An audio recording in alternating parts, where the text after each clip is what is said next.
Hi, Mickey. Okay, so here's Mickey. Mickey right now is tethered to the van, but we're about to switch him out to his walking leash. But we're not actually, our goal today is actually not to go on a walk. It's to get him to go into this bag voluntarily and walk around the van a few times just so he gets used to this as a safe place to travel in. So we have some treats and we're going to try to intrigue him to go into the bag on his own. He has been eating in the bag every day. He knows when it's meal time, he has to go in the bag before he can receive his meal. And so I've already encouraged behavior that makes it a positive experience to go into the bag. Eventually we want praise to be enough, but right now treats are really motivating him, so we're going to stick with that. It could backfire in that I'll never be able to get him off of treats. He just went in on his own. Oh my goodness. Mickey, come out here. Come out here, Mickey. I need to untether you first. Oh my gosh, you're such a good guy. Yeah, you're doing so good with name recall. Okay, let's switch out our leads here because we don't want to lose him if he gets startled. Only now he thinks it's walk time. So let's see if we can get him to go in the bag for treats or on his own like he just already did. Mickey, you want this? All right, you need to go in there. All right. Now his butt is still out, as you can see, and we want to get him to go all the way in the bag. Inside, Mickey. Inside. There you go. You have to go all the way in. Yeah. All right, let's see if he hangs out or he comes out. If he hangs out, I'm going to go ahead and take him for a trip. Here you go, Mickey. So we're going to close the door on him.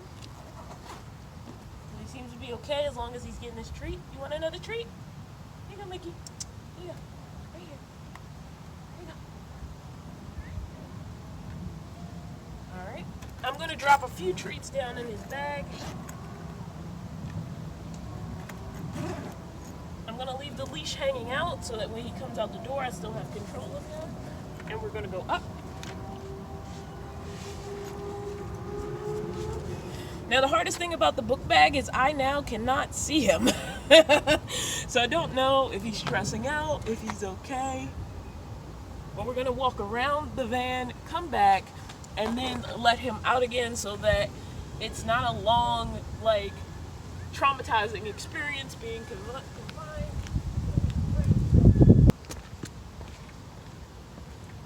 All right, and we're back. Now for this particular exercise, he never gets treats for coming out of the bag. He only gets treats for going into it.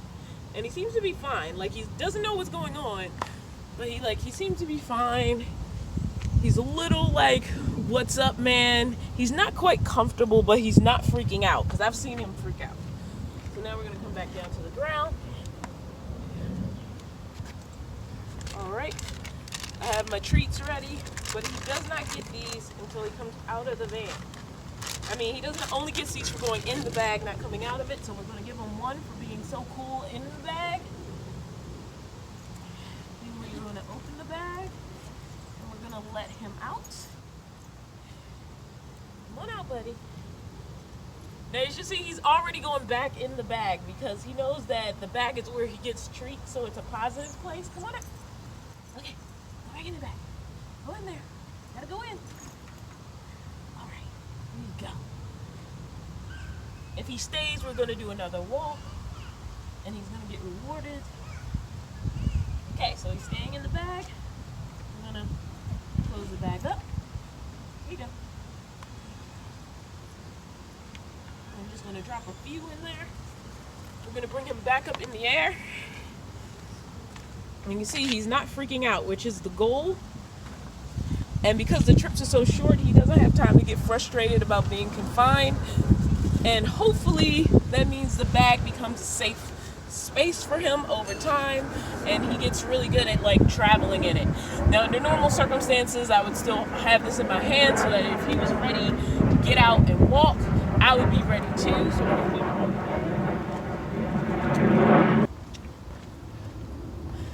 and we're back. All right. right, we're gonna bring him down very gently. He's looking for treats, but he's kind of chill, which is exactly what we want. We don't want him freaking out. We don't want him all crazy. This is a safe place for him. It's a place where he gets treats, so we're gonna let him out. Actually, before we let him out, we're gonna give him a treat for being in the bag. You have to stay there. And he doesn't want to get out. Like, he wants to get his treat, but he's not that concerned about getting out of the bag. He gets a treat for being in the bag. And then the door is open so he can come out if he wants to. Oh crap, I'm a little bit tangled here. And I'm gonna let him come out when he feels like it. So he came out because he heard the treat bag. Look at him. Nope. This is what he's gonna do because he wants the reward for going in the bag. So he's going, nope. Gotta go in. You only get it in there. Mickey? You have to go in. You know the deal. You have to go all the way in. Alright. Now, I only hit his butt that time a little bit to encourage him in. I did not push him in. And the reason why I did is that so he understands he doesn't get the reward unless he goes all the way in. You can have one more if you go all the way in the bag. Gotta go all the way in. Tail in too. There you go. You did that on your own. Didn't even need the little butt pat. So there seems to be an idea that you can't treat train cats, but you can. Because I've done it. I've barely had Mickey a week and he already look, he's like, I want more. And I'm still learning how to like wean him off of. Gotta get him all the way there.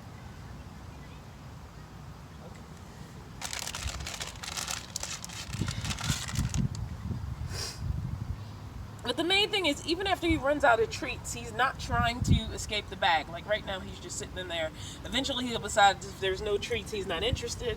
I'm going to take the bag away because I don't want to give him any more treats, but I also don't want him to think he won't get them. So I took the treat spot away so he can't get to it. And now he's fine. He's like, okay, cool. I'm going to look around on the leash. And in a perfect world, what we would do is offer the bag when he's done with the world, and he already did that. There was a woman petting him and he was cool for a little while, and then he wanted to get in the bag, which is the kind of behavior that we want to see, is that he sees the bag as a safe space to go when he's done with the world, so that if we're out in the middle of someplace and he needs a rest or he needs a respite, he feels like going in that in the bag is a respite. It's not a trap. It's not a place that's holding him somewhere he doesn't want to be. It's a safe place to go, and he can still look at the world. So yeah, I had mixed feelings about this bag, but it's actually going well, so I think I'm going to stick with it. I think at some point in the future I might want a top entry bag, just to even give him more flexible options of getting in the bag on his own. Again, it's encouraging the bag as a positive experience and not a negative one. A lot of the videos I watched on bag training are based on houses, so they're like, hey, walk around your house, but I'm like, he's traveling in a van, and so instead I'm walking around the van because it's a short distance that isn't too far from home, you know. Come here, baby. Mickey. Come here. Yeah. Come here, Mickey. Say goodbye to YouTube. Say bye. Say bye. He's not saying bye. Bye, YouTube. Yeah, he doesn't care. He really doesn't care. Bye, everybody. There's my baby looking all exhausted. I don't know why I'm putting on a fake accent. Let me get rid of it. He did some really good walking today, and he just wanted to go after we did the backpack thing, so I didn't film it because I didn't have time to like grab a proper selfie stick to really capture him. But yeah, he had a good time walking today. Really, really good. Like constant improvement in his interest in walking longer distances.